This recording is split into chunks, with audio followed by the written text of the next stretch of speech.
नमस्कार भक्तों, हरे कृष्णा, राधे राधे। आप सभी का हमारे पावन चैनल भजन कहानी में स्वागत है। भगवान श्री कृष्ण, राधा रानी और मां लक्ष्मी की कृपा आपके परिवार पर सदैव बनी रहे।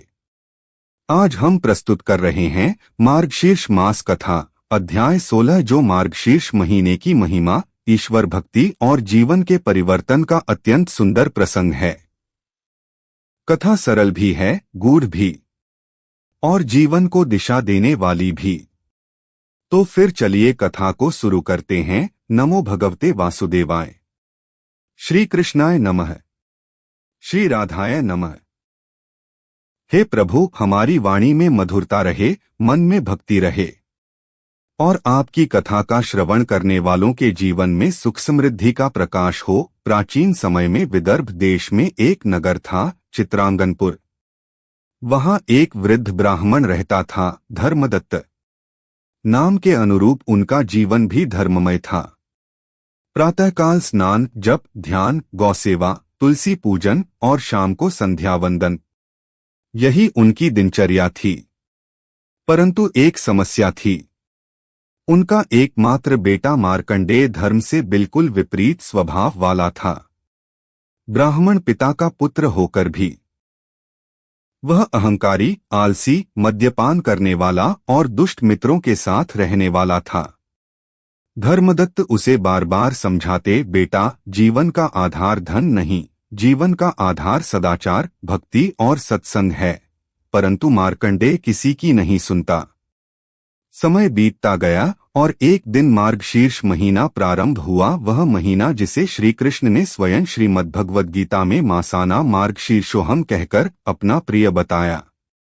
गांव में सभी भक्त मार्गशीर्ष का व्रत, कथा, दीपदान और दान पुण्य का विशेष आयोजन करने लगे। भक्तों के घरों में तुलसी चौरा पर दीपक जलने लगे। मंदिरों में भगवन नाम के कीर्तन गूंजने लगे। धर्मदत्त ने भी मन ही मन सोचा, क्या पता इस मास की कृपा से मेरा पुत्र भी सुधर जाए। परंतु मार्कंडेय ने तो हद ही कर दी। वह अपने साथियों के साथ गांव की सीमा पर बने एक पुराने वेताल मंदिर में जुआ खेलने लगा। एक रात वे जुआ खेल रहे थे। तेल का दीपक धीरे धीरे बुझ रहा था। हवा में एक अजीब सी गंध थी। अचानक बाहर से कुत्तों के भौंकने की आवाज आई। वातावरण भयभीत करने वाला था। किंतु दुष्ट मित्र हंसते हुए बोले, मार्कंडेय, तू तो ब्राह्मण का बेटा है, तुझे तो भूत प्रेत भी प्रणाम करेंगे। उसी समय एक तेज हवा का झोंका आया और मंदिर के भीतर से किसी स्त्री के रोने की आवाज सुनाई दी। सभी मित्र भय से कांप गए। कुछ भाग गए, कुछ पत्थर की तरह वहीं जम गए। लेकिन मार्कंडेय घमंड में बोला, मैं नहीं डरता, जो भी है सामने आए। तुरंत ही मंदिर का द्वार जोर से बंद हो गया। दीपक बुझ गया और गहरी काली छाया उसके सामने प्रकट हुई। अंधेरे में एक आकृति, लंबी जटाएं, लाल आंखें, काले दांत। उसने कहा, अरे मूर्ख, यह तेरा अहंकार तुझे नाश कर देगा। तू मार्गशीर्ष मास में पाप कर रहा है। यह महीना भगवान विष्णु को अत्यंत प्रिय है और तू जुआपट में लिप्त है। मार्कंडेय भय से कंपकंपाने लगा। उसने हाथ जोड़कर कहा, मुझे क्षमा करें प्रभु, मैं बदल जाऊंगा। परंतु वेताल बोला, क्षमा उसे मिलती है जो सच्चे हृदय से पश्चाताप करे। यदि तू प्राण बचाना चाहता है तो पहले अपने पिता के पास जा, वह तुझे मार्गशीर्ष की सच्ची शक्ति बताएंगे।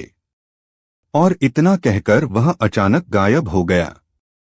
मार्कंडेय भागता हुआ घर पहुंचा। रात के 3 बजे थे। धर्मदत्त दीपक जलाकर जप कर रहे थे।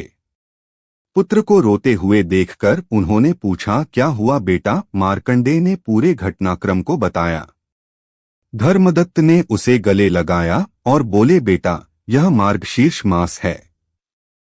यह मास हृदय को बदल देता है। यदि तू सच्चे मन से प्रायश्चित करना चाहता है तो प्रभु तुझे अवश्य क्षमा करेंगे। कल से तू मेरे साथ पूजा करेगा।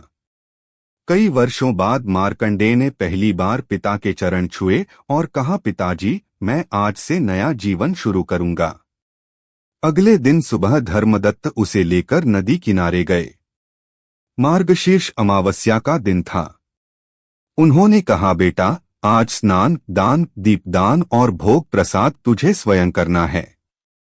मार्कंडेय ने नदी में डुबकी लगाई, तुलसी पर दीपक जलाया, गरीबों को भोजन दिया और मंदिर में जाकर भगवान श्री कृष्ण से क्षमा मांगी। जैसे जैसे वह हर कार्य करता गया, उसके हृदय का अंधकार दूर होता गया। उस रात उसने एक अद्भुत स्वप्न देखा। भगवान श्री कृष्ण स्वयं मुस्कुराकर उसे कहते हैं, जो मार्गशीर्ष में भक्ति करता है, मैं स्वयं उसके जीवन का भार उठा लेता हूँ। दिन बीतते गए। मार्कंडेय अब हर सुबह तुलसी पूजा करता, शाम को दीपदान करता, प्रतिदिन भगवन नाम का कीर्तन सुनता और पिता के साथ गरीबों की सेवा करता। गांव वाले भी आश्चर्यचकित थे, यह वही मार्कंडेय है? अरे, यह तो एकदम बदल गया। जहां पहले वह कर्ज में डूबा रहता, अब घर में समृद्धि आने लगी। जहां पहले उसके जीवन में कलह था, अब शांति का वास हो गया। एक दिन धर्मदत्त ने उसे समझाते हुए कहा, बेटा, याद रखना, मार्गशीर्ष का महत्व इतना महान है कि इस महीने किया गया जब अनेक जन्मों के पाप काटता है। दीपदान करने से घर में लक्ष्मी का निवास होता है, तुलसी पर दीप जलाने से दुर्भाग्य दूर हो जाता है और सबसे ऊपर मनुष्य का चित्त पवित्र होकर भगवान से जुड़ जाता है। मार्कंडेय ने हाथ जोड़कर कहा, पिताजी, मैंने जीवन में जितने दुख झेले वह सब मेरी भूल थी। अब मैं हर वर्ष मार्गशीर्ष मास का व्रत रखूंगा और प्रभु भक्ति में जीवन बिताऊंगा। मार्गशीर्ष मास के अंत में गांव के सभी लोग धर्मदत्त के घर भजन कीर्तन के लिए इकट्ठा हुए। मार्कंडेय ने सबके समक्ष स्वीकार किया, मार्गशीर्ष ने मुझे मृत्यु के मुहाने से निकालकर भक्ति के पथ पर ला दिया।